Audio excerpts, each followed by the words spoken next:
پناہ مانگتا ہوں میں اللہ کی شیطان مردود سے۔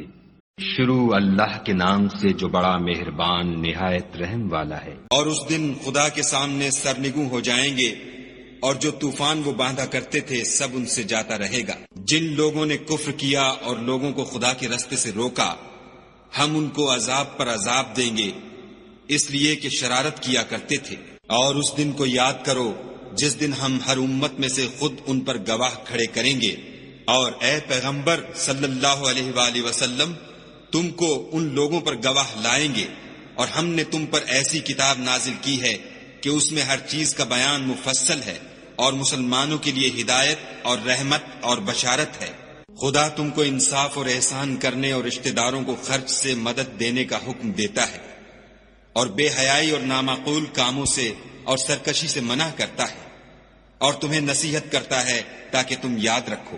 اور جب خدا سے عہد واثق کرو تو اس کو پورا کرو، اور جب پکی قسمیں کھاؤ تو ان کو مت توڑو کہ تم خدا کو اپنا ضامن مقرر کر چکے ہو، اور جو کچھ تم کرتے ہو خدا اس کو جانتا ہے۔ اور اس عورت کی طرح نہ ہونا جس نے محنت سے تو سود کاتا، پھر اس کو توڑ کر ٹکڑے ٹکڑے کر ڈالا، کہ تم اپنی قسموں کو آپس میں اس بات کا ذریعہ بنانے لگو کہ ایک گروہ دوسرے گروہ سے زیادہ غالب رہے۔ بات یہ ہے کہ خدا تمہیں اس سے آزماتا ہے، اور جن باتوں میں تم اختلاف کرتے ہو قیامت کو اس کی حقیقت تم پر ظاہر کر دے گا۔ اور اگر خدا چاہتا تو تم سب کو ایک ہی جماعت بنا دیتا، لیکن وہ جسے چاہتا ہے گمراہ کرتا ہے، اور جسے چاہتا ہے ہدایت دیتا ہے۔ اور جو عمل تم کرتے ہو اس دن ان کے بارے میں تم سے ضرور پوچھا جائے گا۔ اور اپنی قسموں کو آپس میں اس بات کا ذریعہ نہ بناؤ کہ لوگوں کے قدم جم چکنے کے بعد لڑکھڑا جائیں، اور اس وجہ سے کہ تم نے لوگوں کو خدا کے رستے سے روکا تم کو عقوبت کا مزہ چکھنا پڑے اور بڑا سخت عذاب ملے۔ اور خدا سے جو تم نے عہد کیا ہے اس کو مت بیچو، اور اس کے بدلے تھوڑی سی قیمت نہ لو، کیونکہ ایفائے عہد کا جو صلہ خدا کے ہاں مقرر ہے وہ اگر سمجھو تو تمہارے لیے بہتر ہے۔ جو کچھ تمہارے پاس ہے وہ ختم ہو جاتا ہے، اور جو خدا کے پاس ہے وہ باقی ہے کہ کبھی ختم نہیں ہوگا۔ اور جن لوگوں نے صبر کیا ہم ان کو ان کے اعمال کا بہت اچھا بدلہ دیں گے۔ جو شخص نیک اعمال کرے گا، مرد ہو یا عورت، اور وہ مومن بھی ہوگا، تو ہم اس کو دنیا میں پاک اور آرام کی زندگی سے زندہ رکھیں گے، اور آخرت میں ان کے اعمال کا نہایت اچھا صلہ دیں گے۔ اور جب تم قرآن پڑھنے لگو تو شیطان مردود سے خدا کی پناہ مانگ لیا کرو، کہ جو مومن ہیں اور اپنے پروردگار پر بھروسہ رکھتے ہیں ان پر اس کا کچھ زور نہیں چلتا۔ اس کا زور انہی لوگوں پر چلتا ہے جو اس کو رفیق بناتے ہیں اور اس کے وسوسے کے سبب خدا کے ساتھ شریک مقرر کرتے ہیں۔ اور جب ہم کوئی آیت کسی آیت کی جگہ بدل دیتے ہیں، اور خدا جو کچھ نازل فرماتا ہے اسے خوب جانتا ہے، تو کافر کہتے ہیں کہ تم تو یوں ہی اپنی طرف سے بنا لاتے ہو۔ حقیقت یہ ہے کہ ان میں اکثر نادان ہیں۔ کہہ دو کہ اس کو روح القدس تمہارے پروردگار کی طرف سے سچائی کے ساتھ لے کر نازل ہوئے ہیں، تاکہ یہ قرآن مومنوں کو ثابت قدم رکھے، اور حکم ماننے والوں کے لیے تو یہ ہدایت اور بشارت ہے۔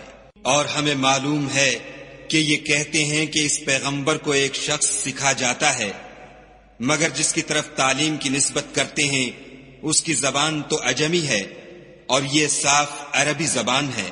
یہ لوگ خدا کی آیتوں پر ایمان نہیں لاتے، ان کو خدا ہدایت نہیں دیتا، اور ان کے لیے عذاب علیم ہے۔ جھوٹ افطرا تو وہی لوگ کیا کرتے ہیں جو خدا کی آیتوں پر ایمان نہیں لاتے اور وہی جھوٹے ہیں۔ جو شخص ایمان لانے کے بعد خدا کے ساتھ کفر کرے وہ نہیں جو کفر پر زبردستی مجبور کیا جائے اور اس کا دل ایمان کے ساتھ مطمئن ہو، بلکہ وہ جو دل سے اور دل کھول کر کفر کرے تو ایسوں پر اللہ کا غضب ہے اور ان کو بڑا سخت عذاب ہوگا۔ یہ اس لیے کہ انہوں نے دنیا کی زندگی کو آخرت کے مقابلے میں عزیز رکھا، اور اس لیے کہ خدا کافر لوگوں کو ہدایت نہیں دیتا۔ یہی لوگ ہیں جن کے دلوں پر اور کانوں پر اور آنکھوں پر خدا نے مہر لگا رکھی ہے، اور یہی غفلت میں پڑے ہوئے ہیں۔ کچھ شک نہیں کہ آخرت میں خسارہ اٹھانے والے ہوں گے۔ پھر جن لوگوں نے ایذائیں اٹھانے کے بعد ترک وطن کیا، پھر جہاد کیے اور ثابت قدم رہے، تمہارا پروردگار ان کو بے شک ان آزمائشوں کے بعد بخشنے والا اور ان پر رحمت کرنے والا ہے۔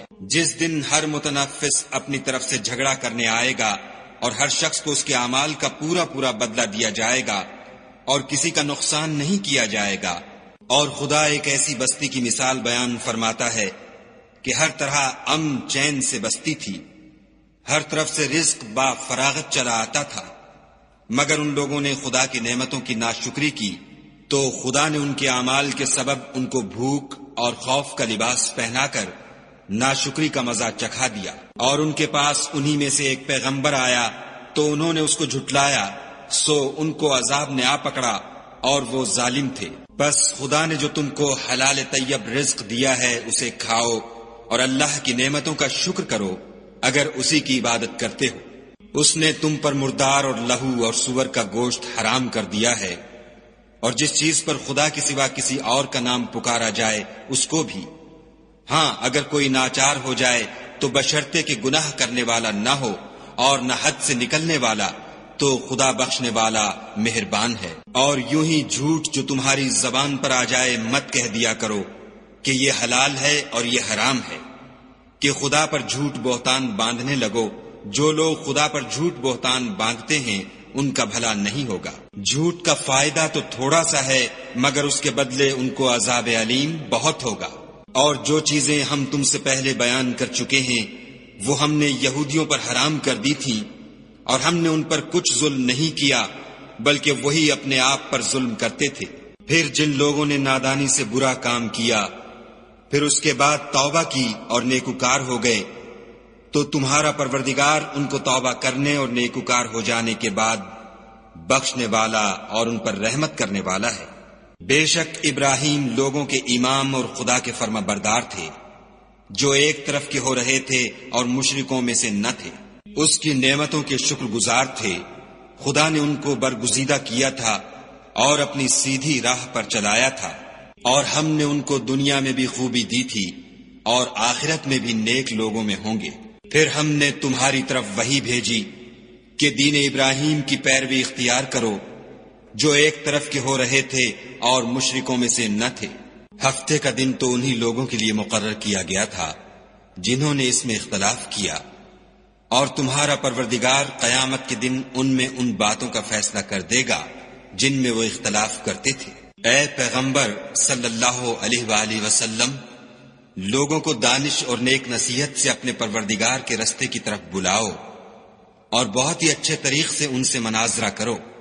جو اس کے رستے سے بھٹک گیا تمہارا پروردگار اسے بھی خوب جانتا ہے، اور جو رستے پر چلنے والے ہیں ان سے بھی خوب واقف ہے۔ اور اگر تم ان کو تکلیف دینی چاہو تو اتنی ہی دو جتنی تکلیف تم کو ان سے پہنچی، اور اگر صبر کرو تو وہ صبر کرنے والوں کے لیے بہت اچھا ہے۔ اور صبر ہی کرو، اور تمہارا صبر بھی خدا ہی کی مدد سے ہے، اور ان کے بارے میں غم نہ کرو، اور جو یہ بد اندیشی کرتے ہیں اس سے تنگ دل نہ ہو۔